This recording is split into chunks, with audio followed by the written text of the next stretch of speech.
Hi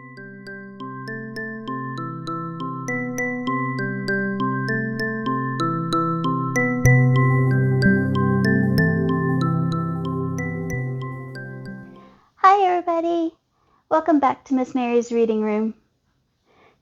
Guess what today is? You'll never guess. My husband, Mr. Nick, is the one who does the recordings for me, and today's his birthday. So on the count of 3, everybody say, Happy birthday, Mr. Nick. Ready? 1, 2, 3. Happy birthday, Mr. Nick! He's going to love hearing that. So today we have a book that he picked out for us to read. It's called Thidwick the Big-Hearted Moose. So whenever you're ready, follow along with me.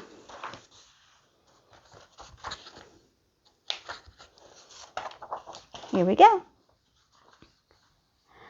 Up at Lake Winnebago, the far northern shore, lives a huge herd of moose, about 60 or more, and they all go around in a big happy bunch, looking for nice tender moose moss to munch.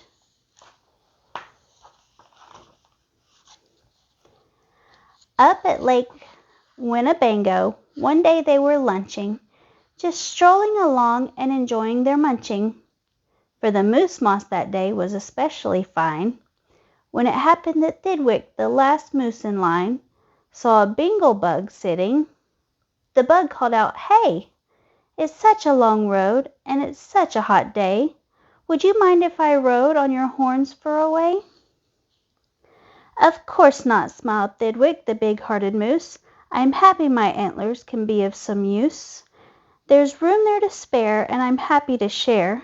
Be my guest, and I hope that you're comfortable there. So the bingle bug picked out a nice easy seat, and the moose went on looking for a moose moss to eat.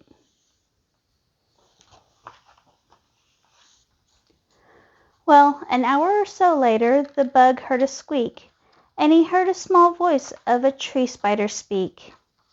I say, said the spider, you've got such a fine place. That moose seems quite friendly, has such a nice face. If I go on too, do you think he would mind? Hop aboard, laughed the bug, and I think that you'll find that the moose won't object. He's the big-hearted kind. I accept, said the spider, with joy and delight, and he started a web on the horn on the right.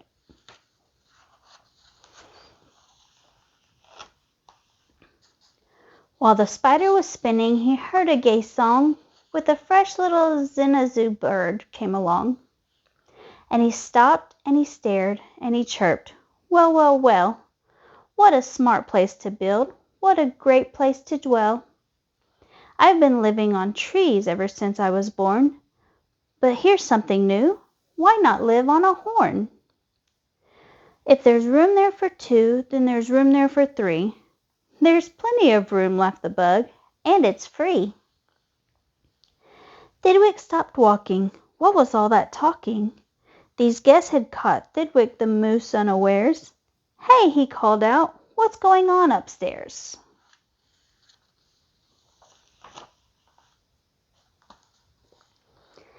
Just building a nest, sir, the Zinzaboo said, and began yanking hairs out of poor Thidwick's head.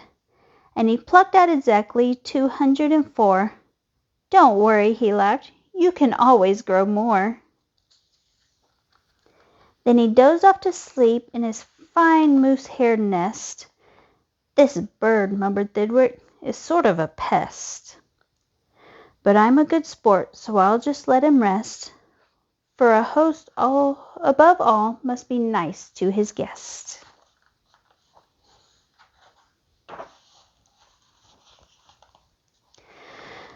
Besides, now, it's getting quite late in the day, and surely tomorrow they'll all go away.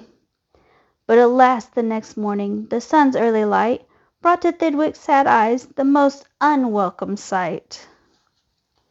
Meet my wife, said the bird. I was married last night. And perhaps, by the way, I should mention to you that her uncle is coming to live with us too. You're a very fine host, so I knew you'd be willing. Then the uncle, a woodpecker, started on drilling. All Thidwick's friends shouted, "Get rid of those pests!" "I would, but I can't," sobbed poor Thidwick. "They're guests." "Guests indeed," his friends answered, and all of them frowned. "If those are your guests, we don't want you around. You can't stay with us, 'cause you're just not our sort."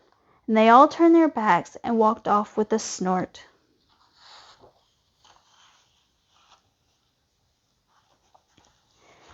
Now the big friendless moose walked alone and forlorn, with 4 great big woodpecker holes in his horn.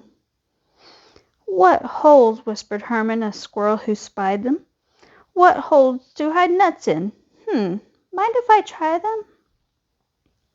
"They're yours," called the woodpecker. "Get right inside 'em. This big-hearted moose runs a public hotel. Bring your nuts, bring your wife, bring your children as well." So the whole squirrel family all jumped on pell-mell.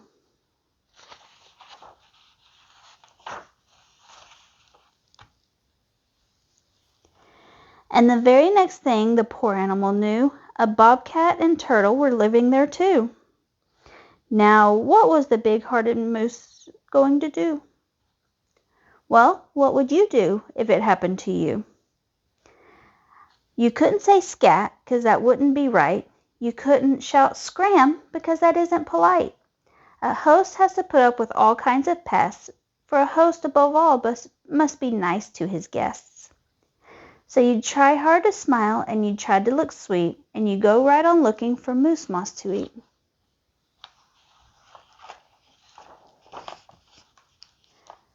But now it was winter, and that wasn't easy, for moose moss gets scarce when the weather gets freezy. The food was soon gone on the cold northern shore of Lake Winnebago. There just was no more, and all of Thidwick's friends swam away in a bunch to the south of the lake, where there's moose moss to munch. He watched the herd leaving, then Thidwick knew he'd starve if he stayed here. He'd have to go too. He stepped in the water, then oh, what a fuss! "Stop!" screamed his guest. "You can't do this to us. These horns are our home, and you've no right to take our home to the far distant side of the lake." "Be fair," Thidwick begged, with a lump in his throat.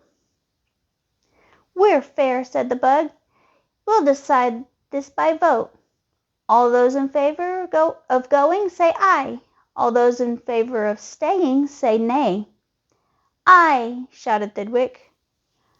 But when he was done, "Nay!" they all yelled. He'd lost 11-1. "We win!" screamed the guests, "by a very large score." And poor starving Thidwick climbed back to the shore. Then, do you know what those pests did? They asked in some more.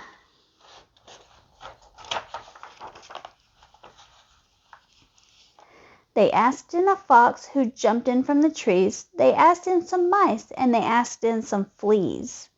They asked a big bear in, and then, if you please, came a swarm of 362 bees. Poor Thidwick sank down with a groan to his knees, and then came something that made his heart freeze.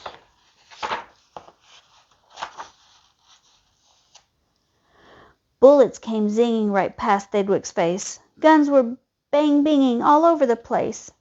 "Get that moose! Get that moose!" Thidwick heard a voice call. "Fire again and again, and shoot straight, one and all. We must get his head for the Harvard Club wall."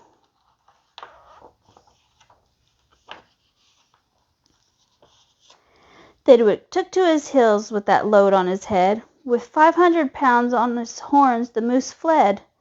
He could have run faster without all those pests, but a host above all must be nice to his guests.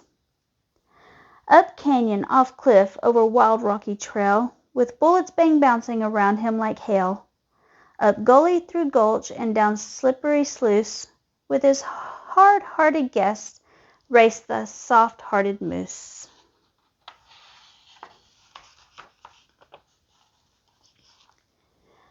Then finally they had him.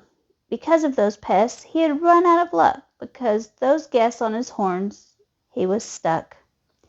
He gasped, he felt faint, and a whole world grew fuzzy. Thidwick was finished completely, or was he? Finished? Not Thidwick, decidedly not. It's true he was in a most terrible spot, but now he remembered a thing he'd forgot, a wonderful something that happens each year to the horns of all moose and horns of all deer. Today was the day, Thidwick happened to know.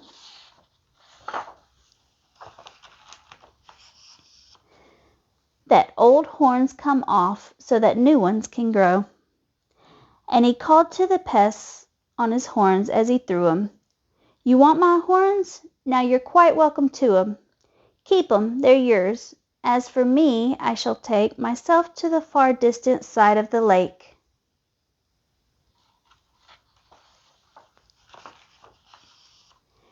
And he swam Winnebago and found his old bunch, and arrived just in time for a wonderful lunch at the south of the lake where the moose moss to munch.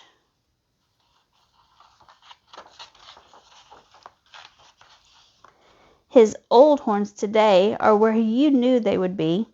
His guests are still on them, all stuffed as they should be.